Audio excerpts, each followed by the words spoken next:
Hello, everyone. Welcome back to the show. Right as a blizzard is going through my street, it is pandemonium over here. What a time to start the show. That was pretty wild. Welcome back to Tech Bites. My name is Dan Hafner, and I have another special guest today. I want to bring on, we're going to talk about the world of technology like we do a lot on this show, but specifically technology adoption, right? We all, especially if we're in business, we're working from home, we're kind of starting our own businesses, whatever we're doing, we can tend to get drowned sometimes in the tech stack, meaning that we buy this tool for this thing, we buy this thing, we see an ad for this cool thing on Facebook, we buy it, but we never use half of this stuff. Very interesting thing. I've fallen down this rabbit hole myself when I was starting out my business. I'll be honest, I sometimes fall into this trap as well, still to this day. But there's so many tools out there. There's so many things that AI is bringing to this conversation. There's so many different avenues. Like, how do we make sense of all of this? So Charly is hopefully going to give us a little bit of guidance and clarity on this. And I'm very excited to pick her brain. She's been working, I believe, over 40 years in technology. She's built all kinds of businesses, run franchises, done a lot of things. So before we bring her in, obviously, welcome back to the show. Please subscribe. Please like the show. Please, share this episode with anyone you think finds value out of it. But we'll bring Charly in. How are you, Charly? Tell us a little bit about yourself. Hey, Dan, thank you so much for having me. It's such a pleasure to be here. So I'm Charly. As Dan said, and if you haven't guessed already, I'm Australian because of the accent. I am Australian. Don't call me a Kiwi. I'm an Australian.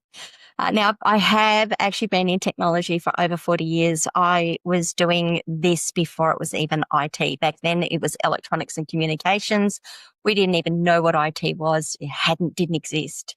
I started young. I earned my amateur radio license when I was 13. When I was the youngest at the time. I'm not anymore, but I was at the time. I raced dirt bikes competitively as a teenager. By the time I was 21, I had done an associate diploma of electronics engineering, and by 30, I had my MBA. I finished that MBA in 2 years, part-time, while working 60 hours a week with 2 kids under 8. Now, I don't recommend that approach to anyone, ever. Don't do it.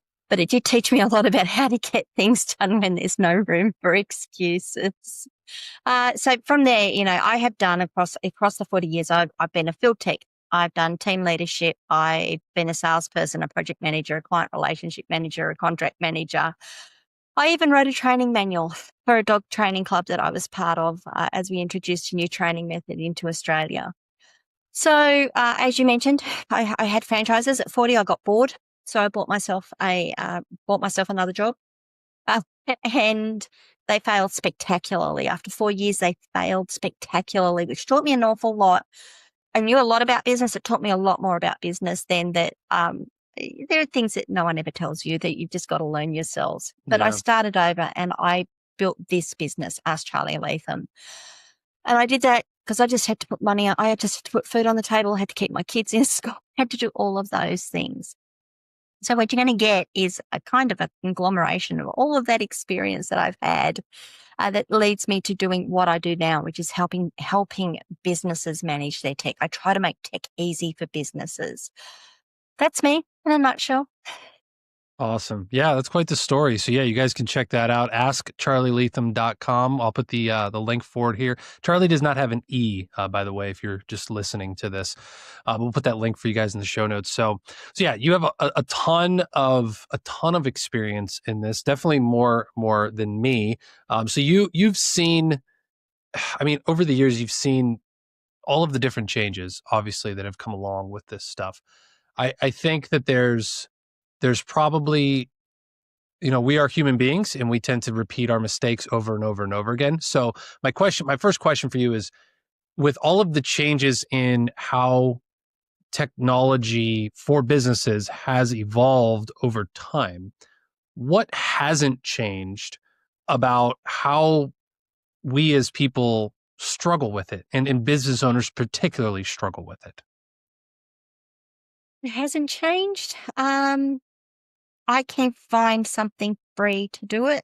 and I will spend all my time finding that free tool to do something rather than finding something that is a moderately reasonably priced thing that works that you can just put in place and go use.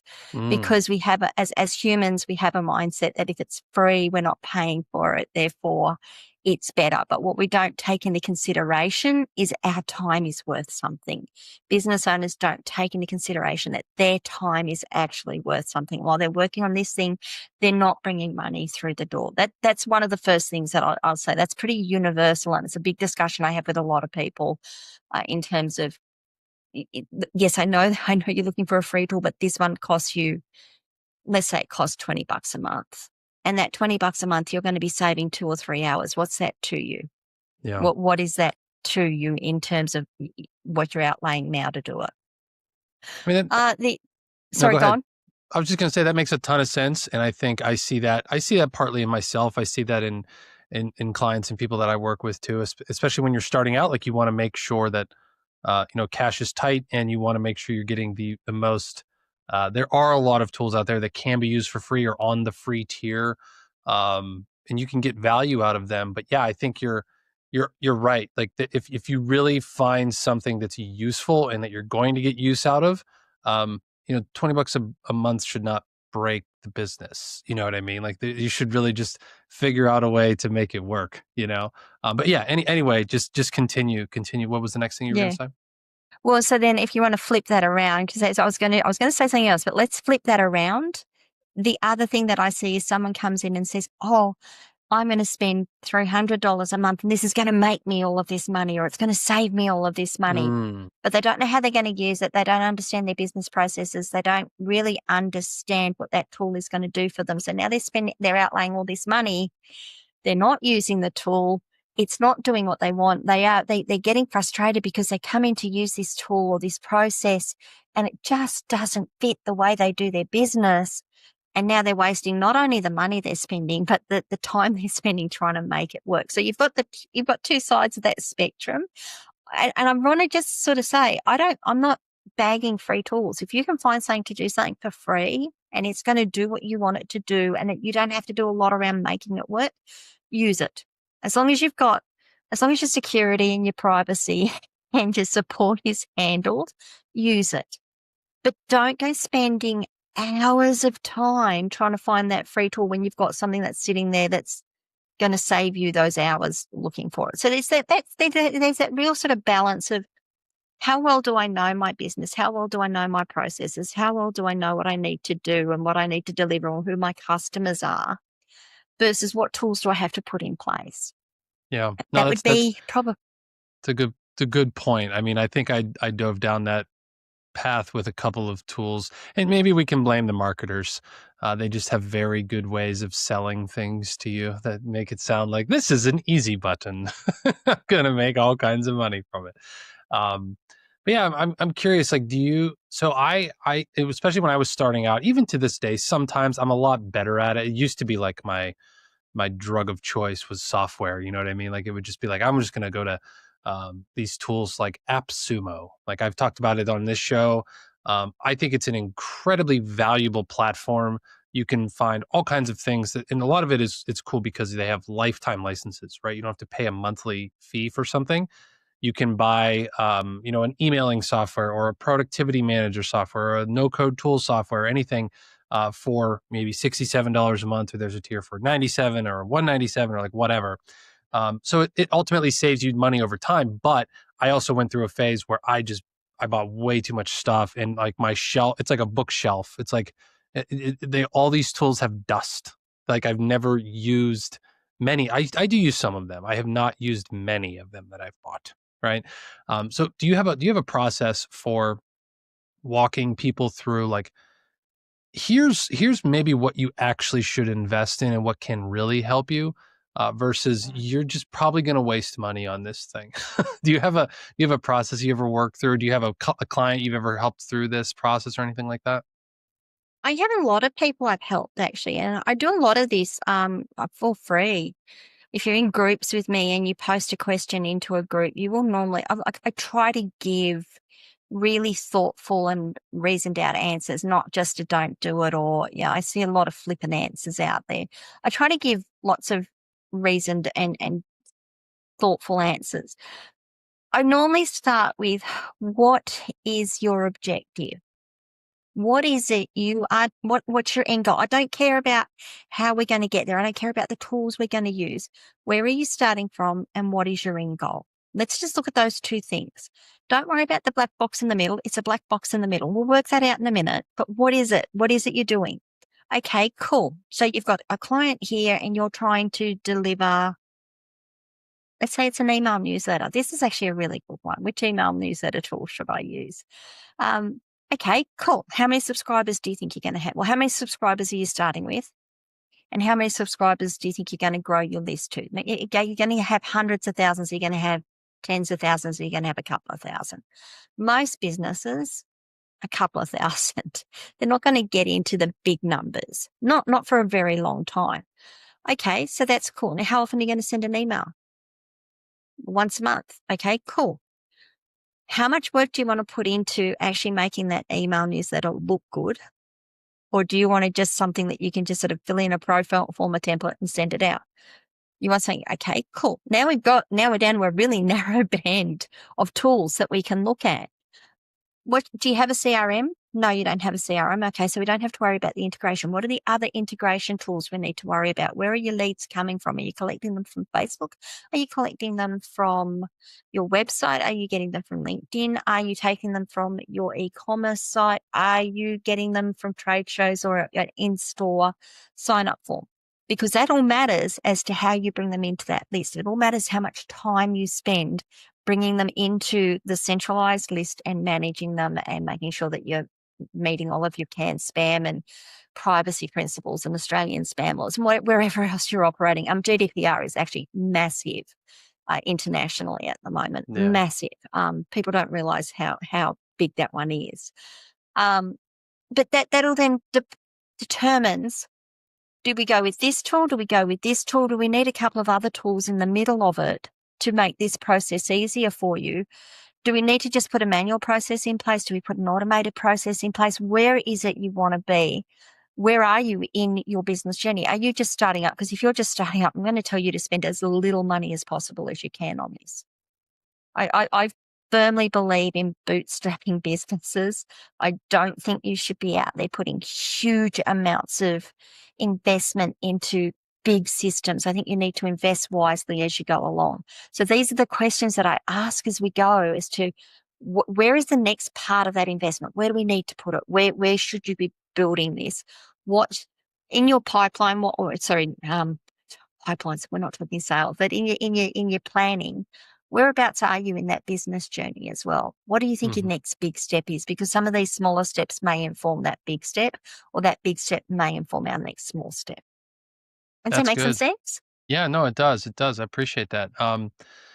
Yeah, because I mean, I think it's one thing I kind of realized by on my own, and I think I've definitely had times where I call it like overkill, right? It was kind of like again going back to like the AppSumo example.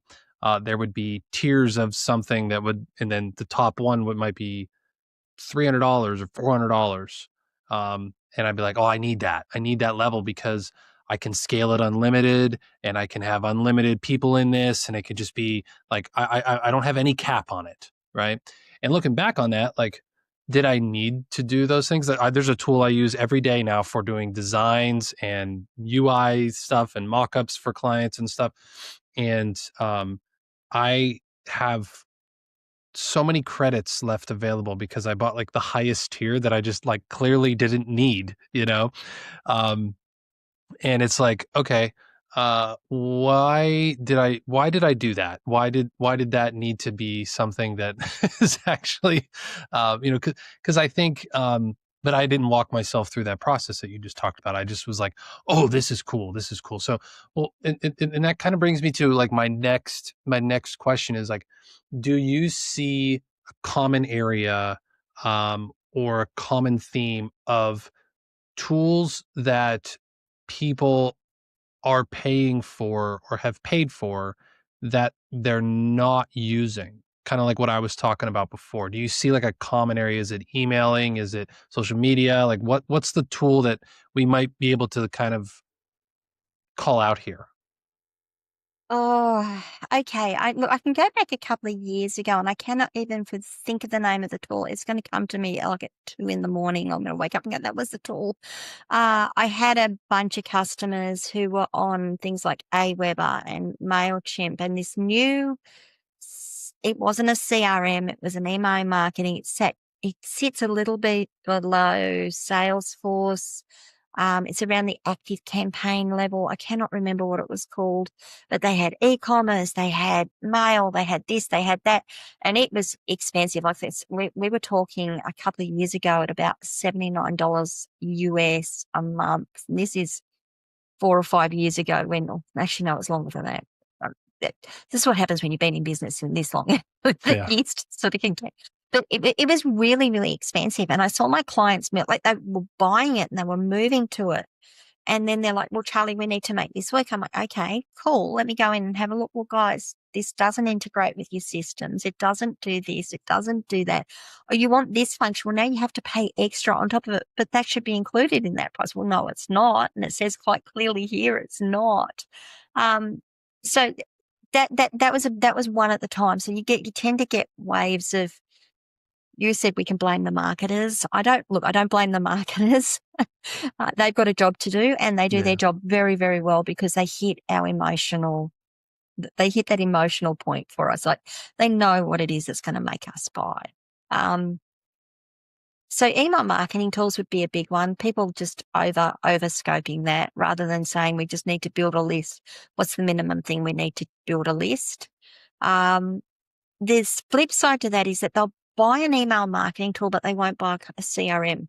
They won't buy something that will manage their contacts and pull all of their information into a central point. So then they have their email contact lists on their computers or their phones, your personal contact lists. And they've got their email marketing lists in their marketing system.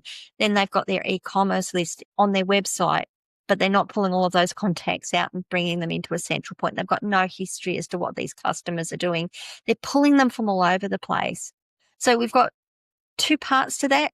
They're putting money into things that maybe they don't need to right away, email marketing systems, social media management systems, without looking at how do we manage this as a whole.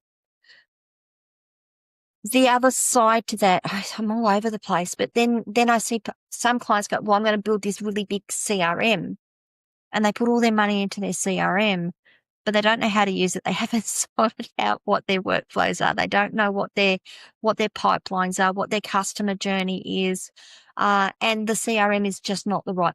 That CRM is not the right tool for them. They might go with, and I don't want to call out any particular product here because they all have their benefits. They all have pros and cons, but someone might go with a HubSpot, for example, thinking, "Oh, well, this is going to do everything we need it to do." Well, HubSpot's actually really limited. It does some things really, really well, but it's very limited. I've got a lot of people moving to Go High Level at the moment, and I'm working with them on Go High Level. And we hit a point, and I'm like, "Okay, well, we want to do this." "Oh, no, that's a paid function. If you want to use that, you've got to pay for that on top of your subscription." And then, on the other side of that, we've got the Zoho CRM and we've got the Salesforce CRM, and we've got all of those really big systems. Zoho's probably then in a nice area there. The others too big for small business. So what are the things that I'm seeing people do? Email marketing tools would be the big one. Either not having one at all or having them buying the big one because they think, "Oh, that's what we need to do." Website management. You might see this as well. Website management. They we're going to go with this managed platform. We're going to go with this managed package. So whoever it is out there selling a managed website package, and when it doesn't work, you get someone like me to come in and help you work it out. And I get into it and I'm like, "Well, the package doesn't deliver what you think it's delivering. And you're probably paying 2.5 times more what you would if you had it yourself and had someone like myself or yourself or just a small team helping you manage it because most of the stuff just runs in the background. You don't have to worry about it. It's only when you've got the anomalies you need to worry about it. So managed platforms are one of the big ones. Sorry, my bugbear at the moment, accounting software. I'm seeing my accounting package, which is a very big accounting package. It's doubled its price in 3 years. Doubled its price in 3 years. And I don't use half of the functionality it's giving me. And it really annoys me. And I message them regularly and I say, I'm not using this stuff. Can you just give us a tier for a small business to run their business? Because I don't need this and I don't need that and I don't want this and I don't want all of your AI tools. I don't need them. I don't want them. They're not going to help me. I don't have the time to learn them. So why am I paying for this? Why don't you just let me pay for that when I'm ready to, and maybe bump that price a little bit, because when I'm ready to pay for it, I will pay for it. Yeah. But I don't want to pay for it now. There you go. You got me on a rant there, didn't you? No, that's good. That's good. I definitely see a lot of that. So let's go to, I think there's a huge, if anyone's listening to this and maybe you're not a business owner that's gotten to that point, there's a huge market for like going in and consulting on businesses of like, hey, maybe you should cut this out. Maybe you should not do this or differently. But one thing I want to ask you, so, okay, let's go to the other extreme. So let's say you are, you've been in business for a while. I was actually talking about this in a mastermind I was in earlier this year, and we got to talking about like everyone's comparing how much they pay in subscriptions per month. It was like, right? It was pretty funny. Horrifying. It's like the TV subscriptions, you find out like, oh, I have Netflix and this and that and this. And now it's like, I DirecTV would be cheaper. Like, what are we doing here? You know what I mean? So do you have a process of, or do you have clients that you've helped through that process of like, hey, you have a lot of like things that are redundant here, or things that, are not like, are you really don't need, or kind of paring that back, but still being able to function your business at the same level? Like, have you ever run into that situation? Regularly. And it's not just at the business level either. I do a lot of work on websites and maintaining websites. And if I can just sort of bring it really macro or micro into that, one of the things I found is I'll get into a website. WordPress websites are terrible for this, particularly ones that have been around for a bit and haven't been well maintained. I'll get in and there's this list of plugins they've got and they're all activated and the site runs terribly. And when I finally get through it and go, right, what does this plugin do? And what does this plugin do? And what does this plugin do? 3 of them actually do exactly the same thing, just slightly different. One's got this function that they're using, and one's got this function that they're using, and one's got this function that they're using. And that's why they've got the 3 plugins, because they've all got different functions, but they all do the same thing. It's just these little functions. Okay, so these are the things you're doing. What can we do to streamline that? Is there one that we can do? Is there a function we can do without? Is there, how do we consolidate this so you're not got so much on your site, so you're not got so many things? A lot of those are paid plugins too, so they are paying their annual fees on them. Yeah. So yeah, that's one of the first things we do is if you want to look at it at a micro level, it's just look at everything we're doing, everything that you've got. What is it doing? Does it have a purpose? Why are you using it? I also want to say it's a great question because I just put out a podcast episode, I think this week, maybe it was last week, about what to do as you come up to the end of the year and we're starting to slow down a bit. That was one of the things, is go through your credit card statements, go through your banking statements and see what you're paying for. Have a look at everything that's going out. Highlight where you've got those subscriptions, highlight where you're paying money out and think, do I need this? Am I still using it? I've had people say to me, why am I paying this $57 a month? I'm like, I don't know. What's it for? Well, it says it's for this. So, yeah, you go and look it up and you log into the account. You're like, guys, this was deactivated for you. When I say deactivated, the functionality was removed from your systems 3 years ago. Mm-hmm. When you upgraded this system to this system, you're no longer using this, but someone forgot to cancel the subscription. No one wanted to cancel the subscription in case it broke something along the way. That's the scary part. Yeah. And it's, yeah, and their thoughts at that point is it's only $57 a month. It's only 37. It's only $97 a month. If I break something, it's going to cost me a lot more than that. So I'm just going to keep paying it until I can work out what it is. No one ever gets around to working out what it is. They need someone to sit down and go through it. So yeah, so the process I go through, I even do it myself, is once a quarter, look at what I'm paying. I mean, I manage as a business owner, I manage my expenses really closely. And I know a lot of businesses don't, but you should be. You absolutely should be looking at your Yeah. expenses. Yeah. Every month, you should at least do a quick go through on your expenses and say, is there anything there that looks anomalous, like unusual? Is there something there that I'm going, what is that? Why am I paying that? Because that's probably something you need to look at. But once a quarter, I sit down and I go through my expenses and I go, okay, I'm paying this, I'm paying that, I'm paying this. And why do I do it once a quarter and not once a year? Because one, I'll catch it earlier. I might be able to save myself a couple of months at least. But yeah, some of the money bill 6 monthly, some of the money bill annually, some of them bill by usage. So every now and again, you get hit with an invoice. You're like, what was that for? Oh, that's a usage-based invoice. Why am I paying usage on this? What have I done that's triggered the usage cap on it? Yeah. Is there something there that do I need to this is where the start with the smaller tiers. Do I need to migrate to a bigger tier now, a larger tier, to get the benefits of the savings there, rather than just paying my pay as you go? That's what we call it. Well, that's actually another like sub question that I kind of want to ask you too. Like, do you ever recommend that people buy things like, tools annually rather than monthly? And I'll just, as a follow up, because I actually find myself, a little more attracted to annual subscriptions for anything, because a lot of them will offer like 2 months free. It's kind of like you save 20% kind of thing. It's more money out of pocket before, but you also save that money. And then then the thing comes along of like, a lot of mine are renewing. I always buy stuff kind of in December for some The reason. same time. And then I get, this bill comes, I'm like, $250. Oh, yeah, I forgot about that one. I'm just curious, like, is there a different process or a thought behind that you have at all? Look, exactly what you just said. If I can save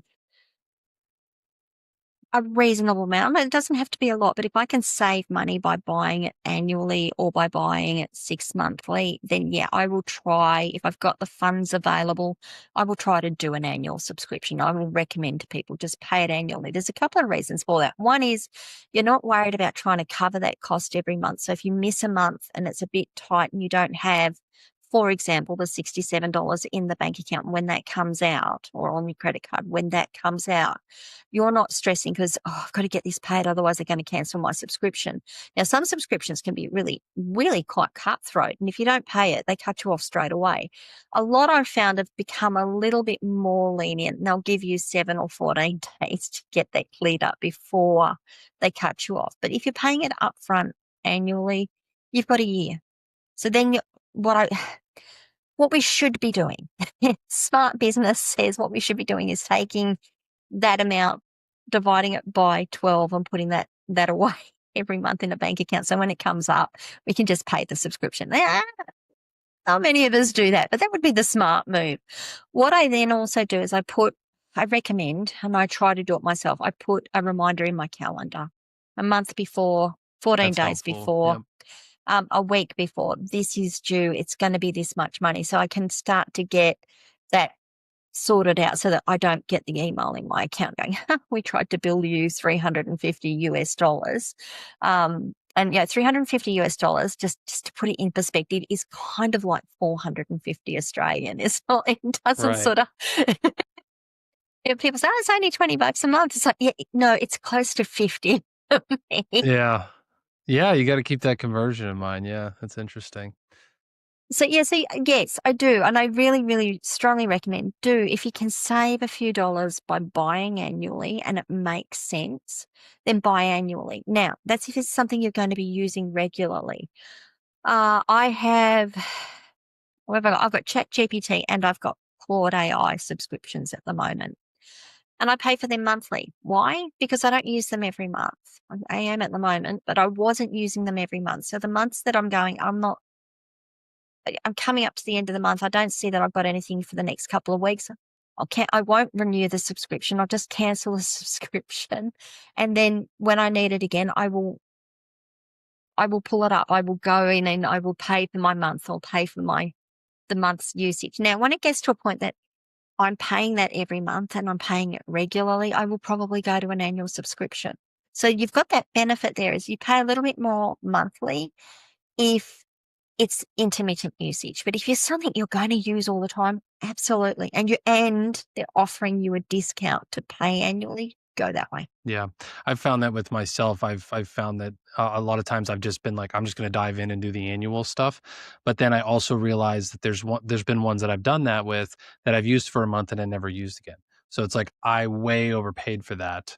And I should have started off with, like you said, like that's kind of a policy I have now is like, I will sign up for something maybe for a month or two, maybe 3.